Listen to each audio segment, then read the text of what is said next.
when University of Idaho murder suspect Bryan Kohberger was arrested. This woman couldn't believe her eyes. Nurse Haley Willett says they met on Tinder in 2015 when they were both psych majors at Pennsylvania colleges. He took her to a movie, then insisted on escorting her to her dorm room. I was kind of afraid to say no, so I just let him come in with me. He kept trying to tickle me. I would ask him to stop, or I'd say, "What are you doing?" And he would be like, I'm not tickling you," and he would get very serious. Creeped out by Kohberger, she came up with a clever ruse. I proceeded to pretend to throw up in the bathroom, hoping that, it would gross him out and he would leave. Did it work? Yeah, had messaged me on Tinder and said that he was leaving and that he had a good time and that he would message me later. And then about an hour later, he messaged me and he said that I had good birthing hips, and I just never messaged him back after that. A classmate in the same criminology program as Kohberger tells News Nation exclusively that Kohberger's behavior was clearly different in recent weeks.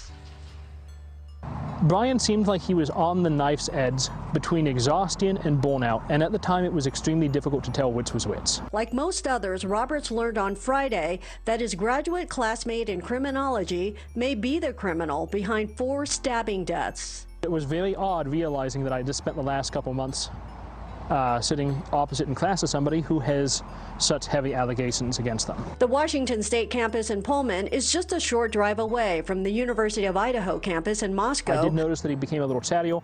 He became a little more animated. Mostly what I noticed, though, is he was always showing up a little late, and he was always showing up with a cup of coffee in hand. He seemed like he was more exhausted going into the tail end of the talk. It was pretty interesting because I never met someone who studied criminology and PhD and then with something with like psychology background. And he told me it's fascinating on what he's doing and stuff like that. So I was like, oh, cool. According to Roberts, the Moscow murders were not discussed in class, but often Kohberger commanded their conversations about criminology. He very much liked it when everybody in the room knew that he knew what was going on, but it wasn't enough that you knew that he knew. He had to make absolutely sure you understood that he was smart, that he had this intellectual capacity. Some are now speaking out on changes in his behavior and his personality that push them away. The dad I spoke with says when news broke of an arrest, his family was in shock. A few times, Kohberger was actually in my house, and it's, that's a pretty frightening thing to know. Because Tom Arntz says his kids went to school with Kohberger in Pennsylvania. He said some things are a little odd with him. He was always like he had to be like the #1 person in the room. Over the years, his kids noticed changes.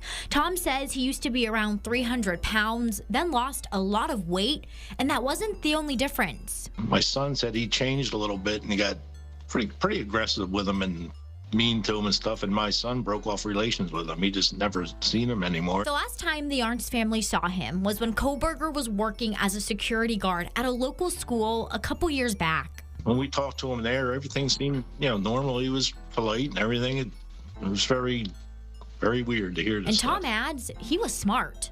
Very intelligent, and then, he would explain things in like a really odd way that had to be really sophisticated way of explaining stuff. There is still so much more to explain and understand in this investigation. It's unsettling for Tom to think about how this person, who they knew for years, could have killed these 4 students. Just insane. It was pretty crazy. I mean, I was, just like sleeping here on the couch in my parents' house, and I woke up to all these tweets that were like, oh, they got the guy, and of course this has been something that everyone in Pullman has been following, everyone in the whole Pullman-Moscow area. And so, I look on my phone and I see the guy's name and I see the picture and I'm thinking, that looks a lot like my TA who's also named Bryan, but that would be crazy. And so I went and I checked my email, to see the emails I'd had with him, and the name matched and everything. And yeah, it was just like totally jarring, totally shocking to realize that this person that had been, kind of grading my papers was horrible murderer. No, entirely. All our interactions came in the form of the class, and not even like office hours. Like it was all within the confines of a lecture hall. He was pretty strict as far as grading goes. When he came into class, he was very not super mentally present. He would stand up at the front, look at the ground. He had a lot of like boilerplate responses he would give people rather than, maybe something he had thought up on the spot. It seemed like he would be, he'd come in knowing what he was going to say to like most interactions. And then when he would grade your papers, he would be grading you on what he ended up calling like a higher standard. But what it really felt like to us was he was grading us like he would have graded himself as a PhD student. And so that was just kind of like, we were all annoyed by him. And so I knew his name, I knew like, oh, T.A. Bryan, like he sucks at this. Like he's grading us too harshly. And that was like an annoyance. But obviously beyond that, we just thought he was a little weird and kind of, a bad grader. He actually only left me good comments, which is just kind of silly. Like the only ones I could send in were nice ones. But for most people, he was being pretty harsh in the comments. For whatever reason, he was actually we had, our professor was big on the idea that like, if we're all going to be attorneys someday, then we have to know how to argue our case. And so he scheduled a day where everyone came in ready to argue to get their grades up, and he brought in Bryan, and he was like, all right, go at him. And he had Bryan stand up, and everyone was, like a few people were on his side because they wanted to keep their high grades and not like have questions be cut out or whatever. But for the most part, it was like, half of a 150 person class just asking him all these real critical questions, and he would answer. And he tried pretty hard to defend himself, which was the kind of thing that our professor loved. He wanted the like courtroom environment. So there was just a period of class where we were all sort of arguing about this. It wasn't like yelling or anything, but it was certainly conflict, it would have been about a month before winter break when like the murders happened. And we didn't obviously build our framework for this around that because we had no reason to connect him to that, at the time. But definitely around then, he started grading everybody just 100s. Not like you pretty much, if you turned something in, you were getting high marks. And he stopped leaving notes. It was just, he seemed preoccupied is what I would have said at the time. And now obviously he seems like he was probably pretty preoccupied. But it was much easier. You'd turn in whatever you wanted pretty much, and he was just grading them up and sending them back. He probably, that I saw, he was always a little bit spotty on whether or not he'd come to class because he had, whatever PhD stuff over the top of it.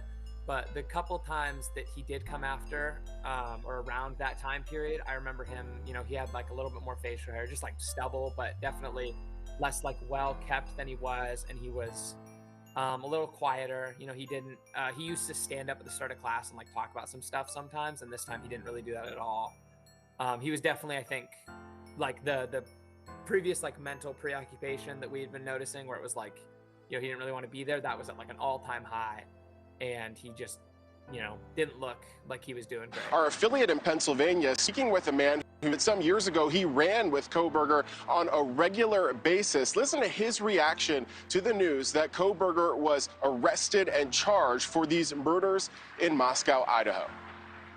I used to go on night runs with him because I didn't want to go running at night by myself. So I would text him like, hey, you want to go for a run? We go for 6-7 mile runs at night. So when I saw who it was, I was just in complete shock. I'm still kind of shaking knowing about that. It's just unreal to think somebody could actually do that to somebody. It's absolutely mind-boggling. My adrenaline's still kind of running after finding that information out. So just I feel for the families, and I'm just happy justice can be served now. So.